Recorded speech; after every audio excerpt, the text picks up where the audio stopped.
Have you been struggling with sleep?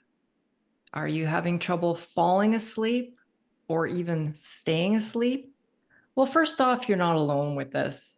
So many of us are struggling with sleep. So stay tuned because today's episode is all about sleep. Today I have Savannah Hipes with me. She is an insomnia and anxiety specialist. She helps people who feel exhausted and on edge to finally sleep through the night. Savannah helps clients navigate sleep using evidence-based treatments. Welcome to the show, Savannah. Thanks so much for having me. I'm excited to talk about this. I love talking about sleep, especially when I can get an audience who wants to hear about it. So thanks for having me. My pleasure. And just before we hit record, I was saying to Savannah how every single woman that I've talked to in the last month who's over the age of 40 has said something about sleep. So I think this is such an important discussion. And I also have to comment on the fact that you use evidence-based treatments. I am a science girl. I am data driven. So it's great to learn about new things, but I think the proof is in the pudding. The science, the numbers, all that kind of thing means so much to me. So I would like to know a little bit more about your background and how the heck you got to be a sleep and anxiety expert. Well, I love that you just used the phrase data driven. I am a woman after your own heart. Honestly, that is part of what led me to sleep. So, as a therapist in my training, you seek out a lot of different opportunities to learn.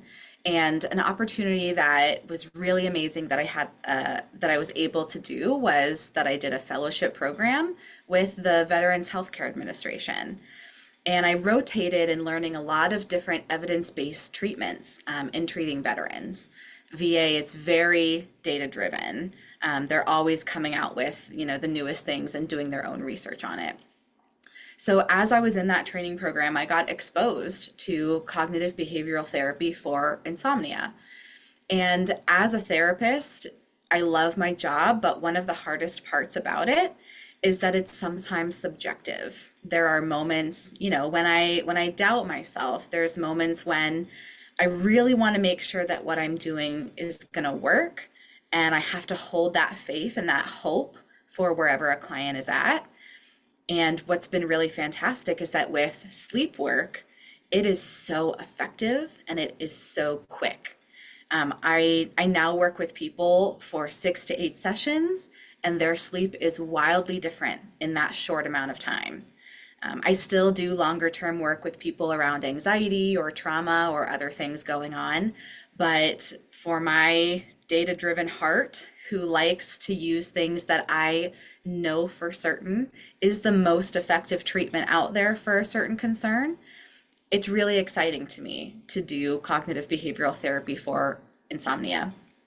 It is the first line treatment recommended by the American Academy of Physicians. Even before sleep medications, it is the most recommended and, based on the research, the most effective treatment out there.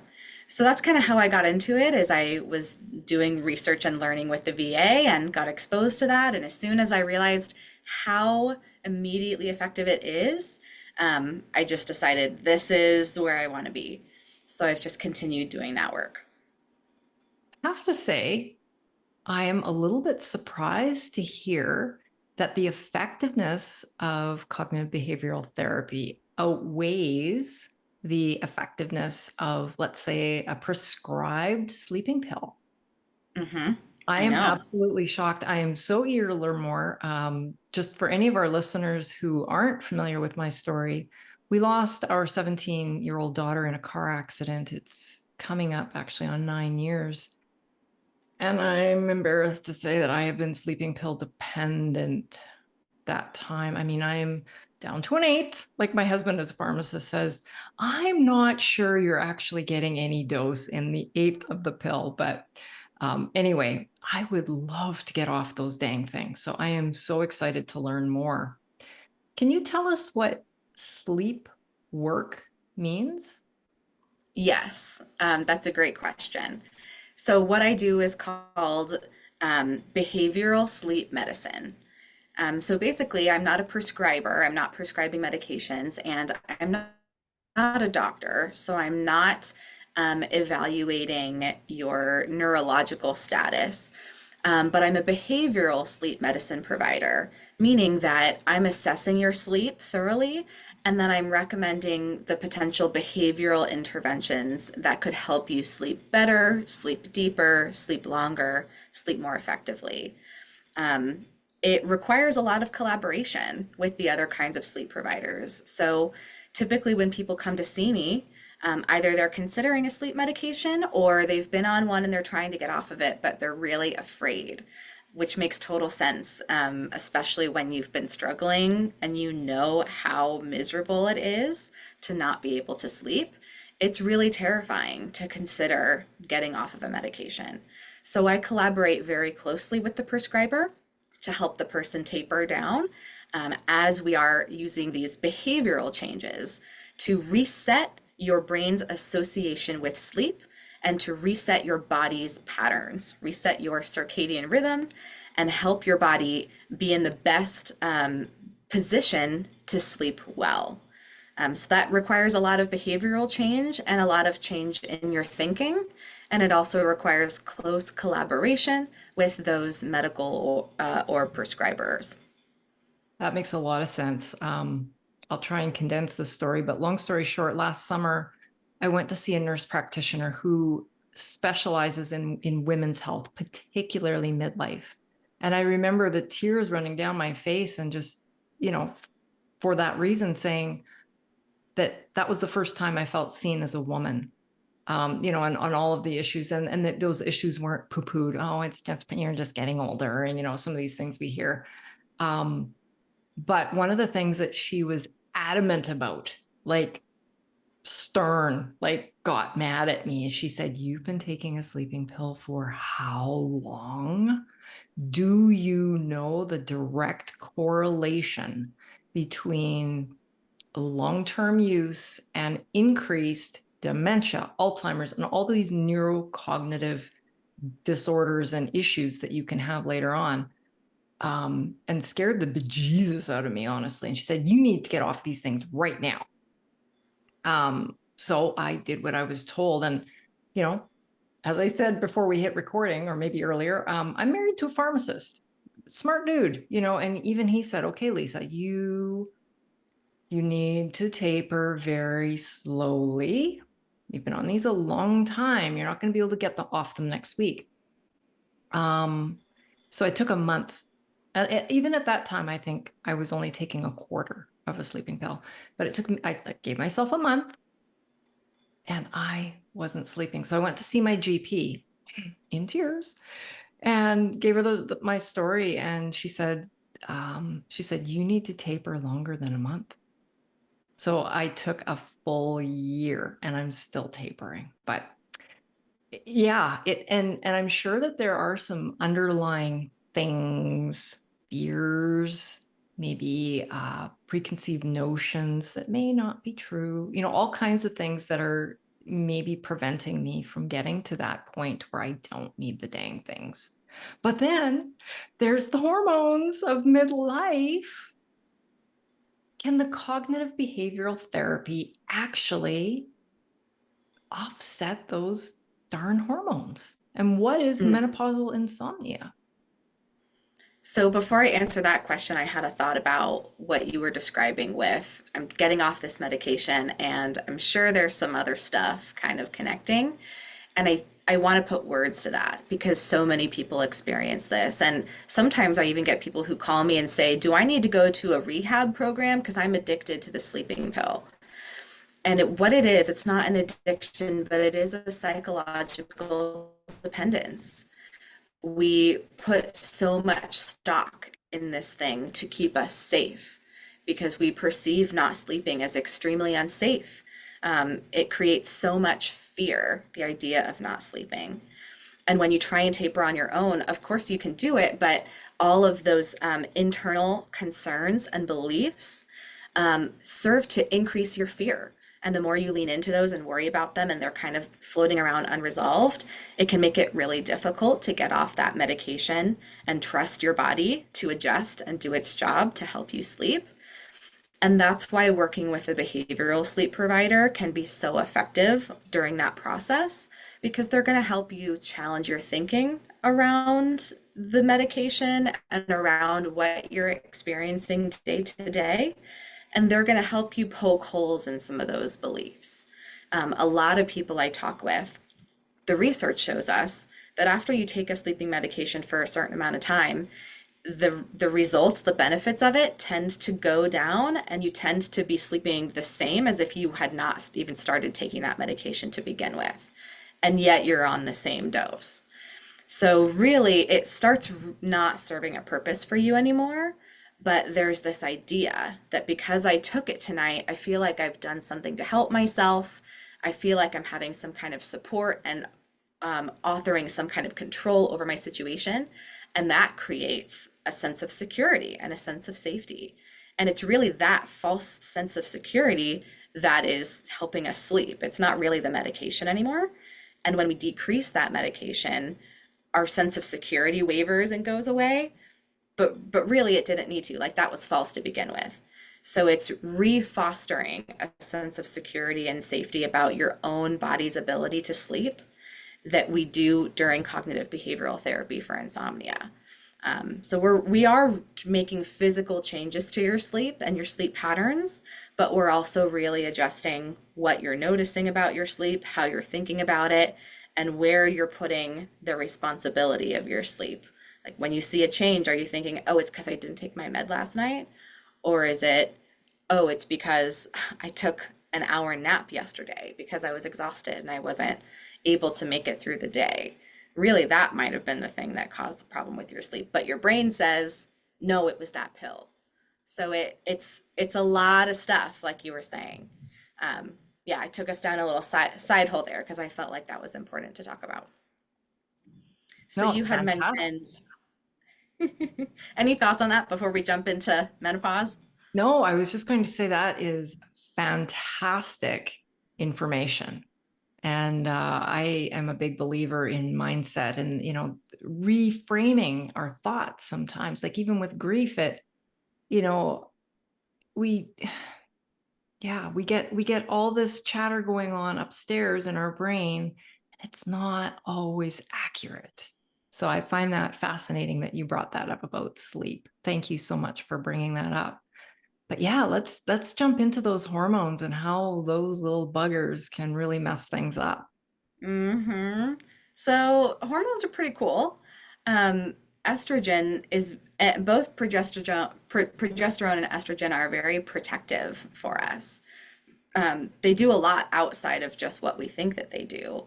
For example, estrogen connects with our serotonin receptors.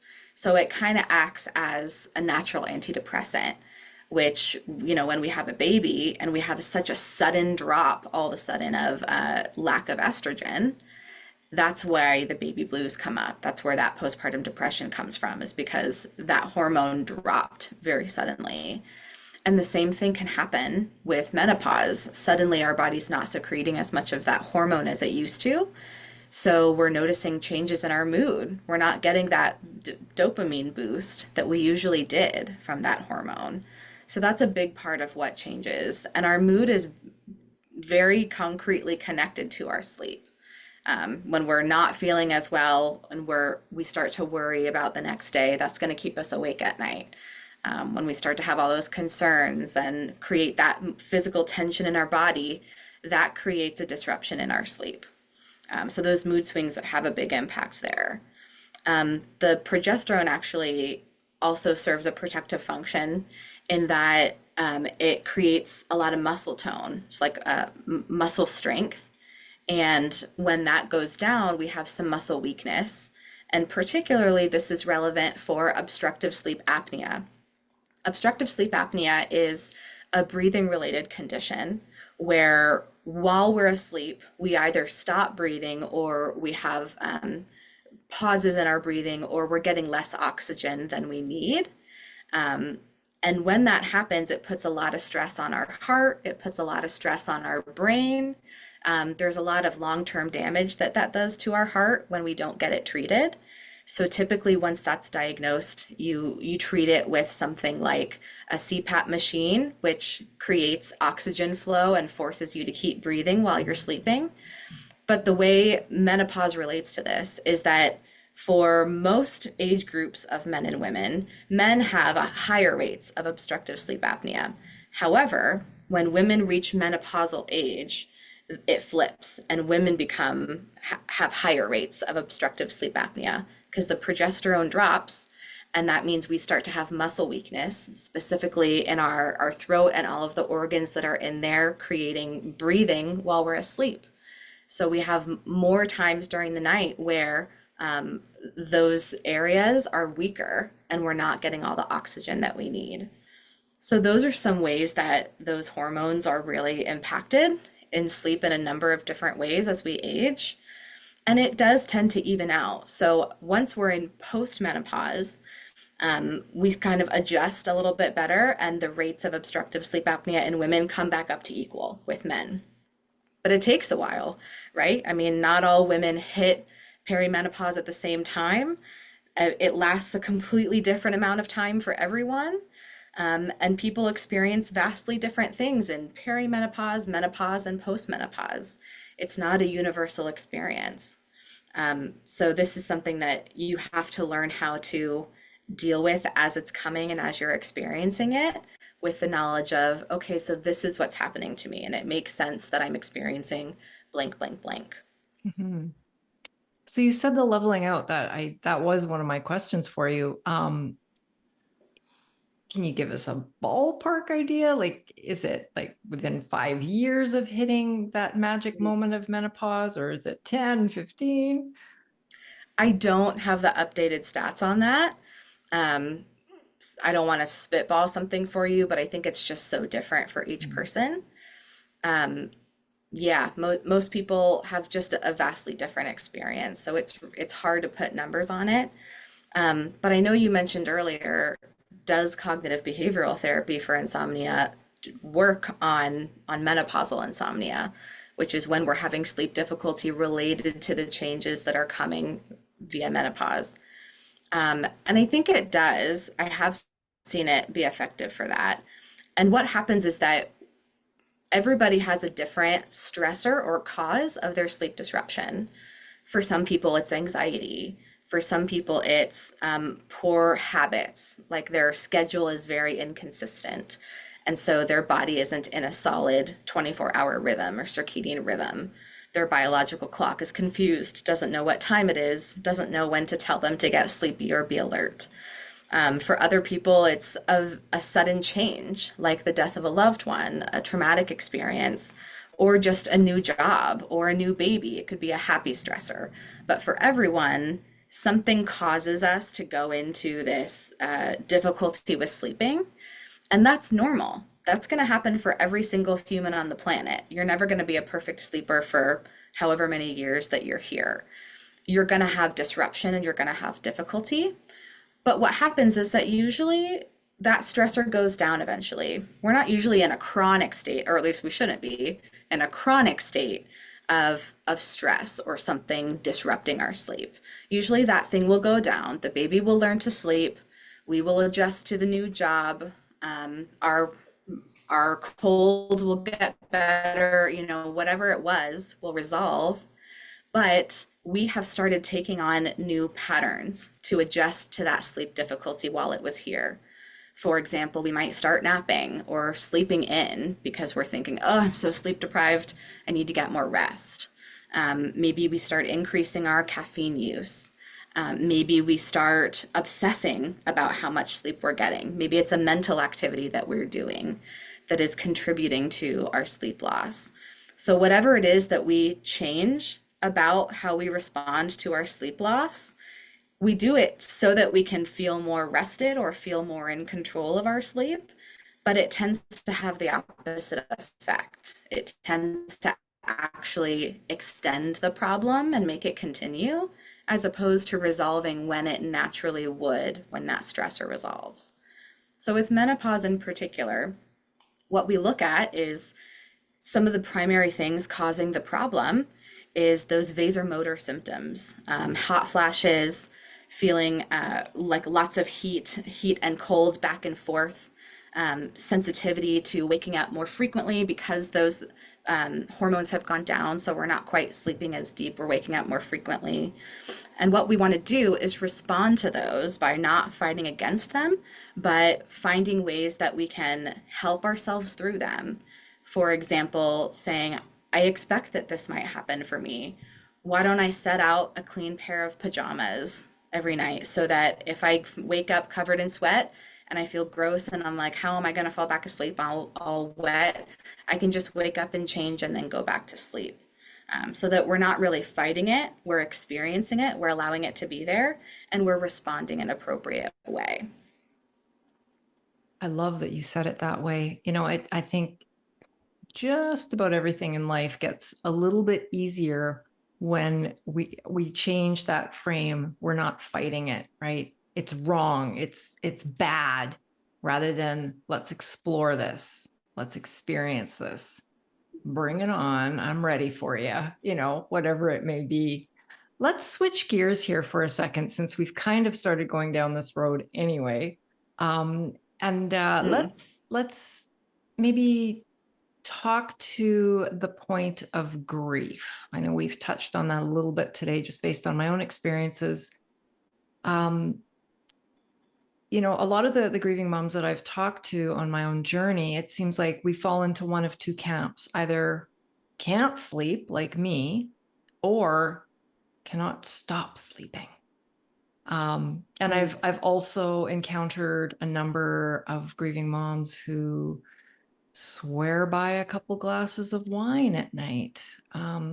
I too have tried that. Does not work for me. It just wires me up, and my heart's palpating and, doing all the things.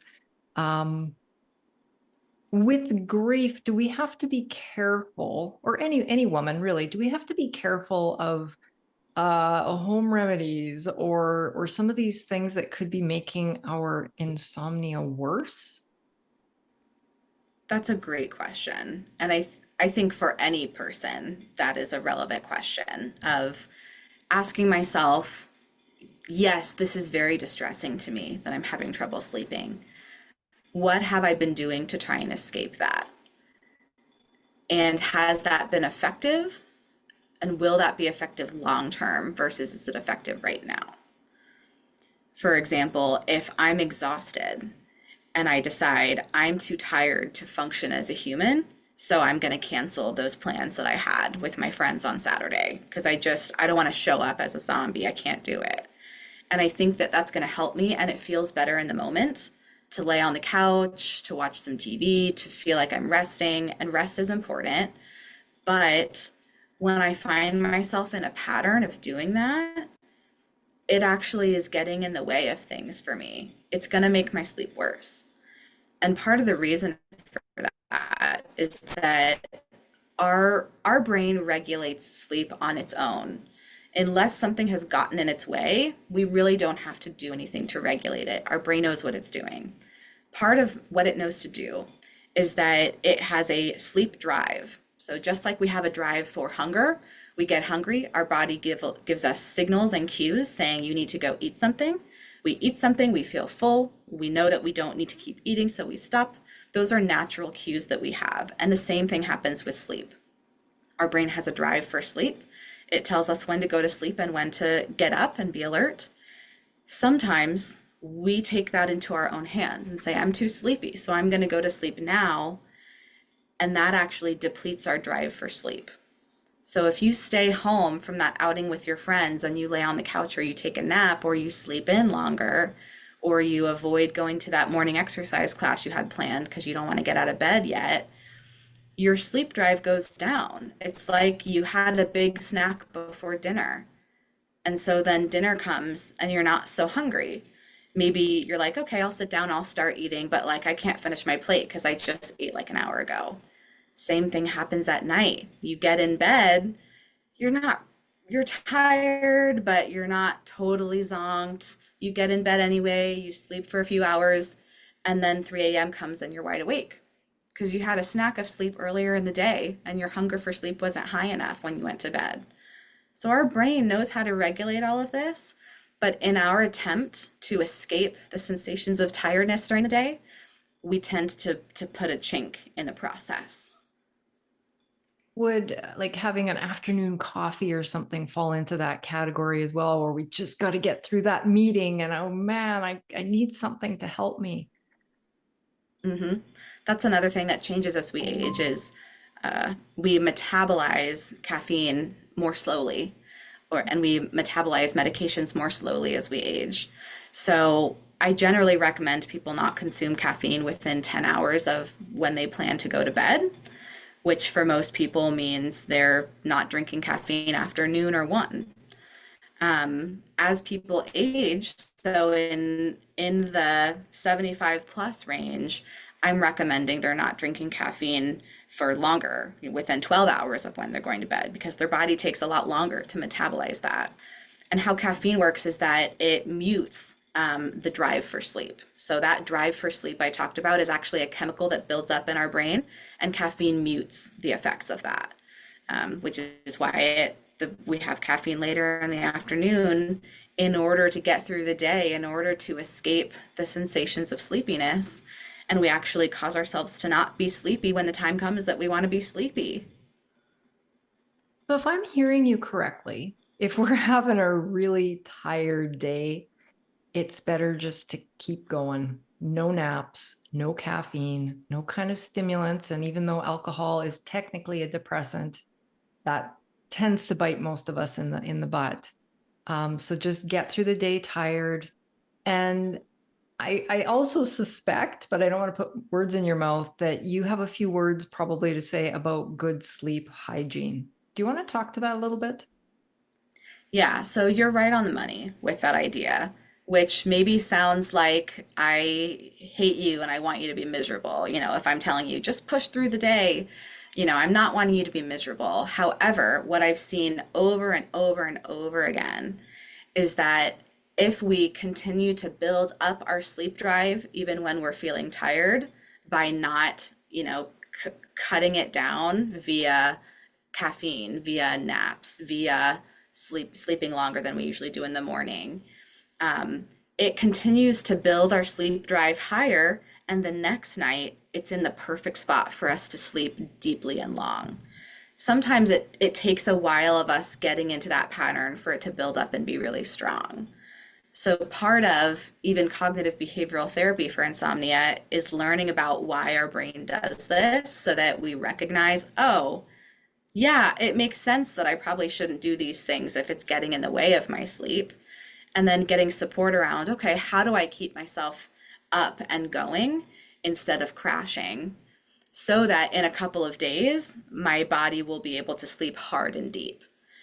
That's really what I want for people. And it's what we see after a couple of days of you pushing through is your brain goes, oh, we are really tired. Like I thought I was tired before, but now my brain goes, oh, I'm definitely tired. And it will send you to sleep immediately, as opposed to you're feeling tired, so you get into bed a little too early. Like maybe you usually get sleepy around 11:30, but you think, oh, I really want to feel rested tomorrow. How about I get in bed at 9:45 or 10? And then you lay awake for an hour or 2 hours or 3 hours. You've depleted your sleep drive, but also you're not really getting more sleep and you're miserable. And tomorrow's sleep isn't going to be great either because your sleep drive is so depleted. You want your sleep drive to be really high and strong. So it's kind of an opposite. That's something I've seen a lot with sleep work is that there's a lot of opposites. We think it makes sense to do it this way when really it makes sense to do it the opposite way. What you've said makes a ton of sense. Absolute ton of sense. I remember a physician. Now, this goes back years, and possibly this information is old and outdated, but I remember after I had my kids, I was already starting to have sleep issues. And honestly, I think all of this is rooted in anxiety, but that's another story. Um, but he said to me that actually, as human beings, we don't need a refreshing 8 hours sleep every single night. And that was a big light bulb moment for me. Is that still true information? Yeah, isn't that wild? We have been, oh my goodness, the health craze in America is just out the wazoo. And we've been given so much information about how we need to be sleeping for 8 hours. Otherwise, we're definitely going to get dementia, right? Like so much fear-based information. That information is not going to help you sleep better. It's just going to stress you out more. But sleep need is like a shoe size. Everyone kind of has a different place that works best for them and a different fit. Some people need 9 or 9.5 hours a night to really feel good. Some people need 6 or 6.5 hours to feel really good. And when they get more, they feel worse. So it's really different for each person. And I like what he said about how it's not supposed to be the same every night. If I had a really chill day and I didn't really do a whole lot and I was just resting and relaxing, and that's great. Maybe I go to sleep and I sleep a little bit less than I usually would because I kind of rested all day. That's okay. That's probably good because that means I'm going to wake up a little earlier and I'm going to be awake for longer so that my next night of sleep is good rather than if I sleep really peacefully and then I rest all day and I don't really do anything and then I have another long 8.5 hours of sleep. The night after that, I might be awake at 2 a.m. and frustrated. Versus if I'm really active and I do a lot during my day and I get really exhausted, I might sleep really deep and hard for a long time. And then I wake up and I feel good. And you see, it kind of has to balance out. It's not ever going to be the same. That makes sense too. So when in this journey of ups and downs and all of this uncertainty, when do you recommend that people reach out for professional help? Much earlier than they typically do, I'll say that. I can't tell you how many people I've worked with who have been struggling for decades and they just thought, this is my life, this is how it is. So earlier than decades, usually I would say once you start feeling concerned about it. So naturally, like I mentioned earlier, we have disruption in our life. Things change and our sleep gets a little bit disrupted when our schedule changes or the seasons change or, whatever. Something happens, it gets us off track. Usually within a couple weeks, maybe even a month or 6 weeks, usually the stressor kind of resolves or we get better at dealing with the stressor and then things kind of go back to a good space. If it's been longer than 6 or 8 weeks and you're regularly having difficulty falling or staying asleep, that's a good time to check in with your medical provider, especially if you're starting to feel worried about it. If it starts to get dark out and you find your mind going, oh, I really hope tonight's not a bad night again. Or, oh, I don't think I can. What do I do? If you start worrying about it, if that sense of anxiety tends to come up at nighttime regarding, am I going to get a good night? How am I going to function tomorrow? As soon as you're really concerned about it, that's the time to go get support because your brain is starting to create a new pattern there and it's starting to anticipate sleep loss as a threat to you. So you're creating this association with your bed and your bedroom as a threatening place. And the idea of getting sleep feels very severe and dire. You're creating a new pattern in your mind. And that's going to serve to continue your sleep problem, even if the initial stressor goes away. So that's what I would say is if it's been 6 or 8 weeks and it's not starting to get better, and if you're starting to feel worried about it, or you're having a lot of daytime consequences, feeling really sleepy, that's a good time to go talk to someone. Well, sooner rather than later. Not 10 years. Although you can still change your sleep pattern after 10 years of insomnia. I have seen it happen. I've seen it happen in 6 weeks. So don't, if you've got the idea that you're just stuck in your ways and there's no hope for you, I would tell you that there is hope for you. And it might not be as terrible as you think it's going to be. Do you do work online with clients? Mhm. Yeah.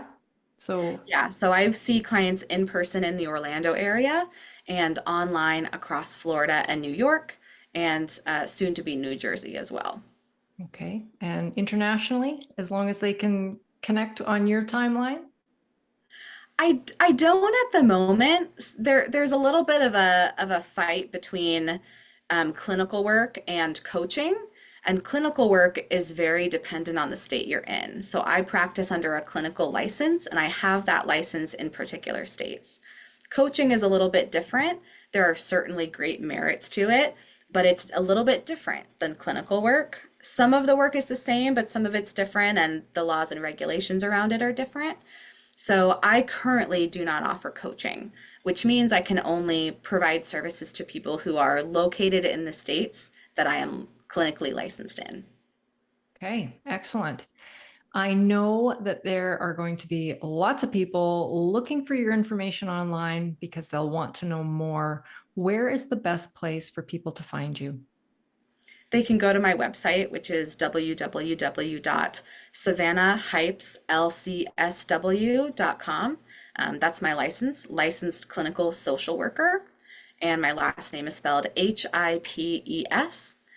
You can also find me on Facebook, Instagram, LinkedIn with the at hash, I don't, the tag, whatever it's called, Savannah Hipes LCSW. Fantastic. And I will make sure to put those things in the show notes as well. Savannah, you are a fountain of information. I mean, I think we might have to have you back to do a part two because there is so much to dive into. I think we've just really gone on the surface here, but thank you so much for being here today. I appreciate your time. Thank you for listening. It's important. And something that I maybe will close us with is the idea that there's a lot of stigma, I think, around sleep. There's a sense of pride around not getting sleep and around being sleep deprived. And I just want to let people know that it's okay if they reach out for help around sleep. It doesn't make them weak. And it's really important for you to feel like you're functioning and living the life that you want to live. Absolutely. Very, very wise words. Thank you so much. And for my listeners, stay well and be resilient, and we'll catch you next time.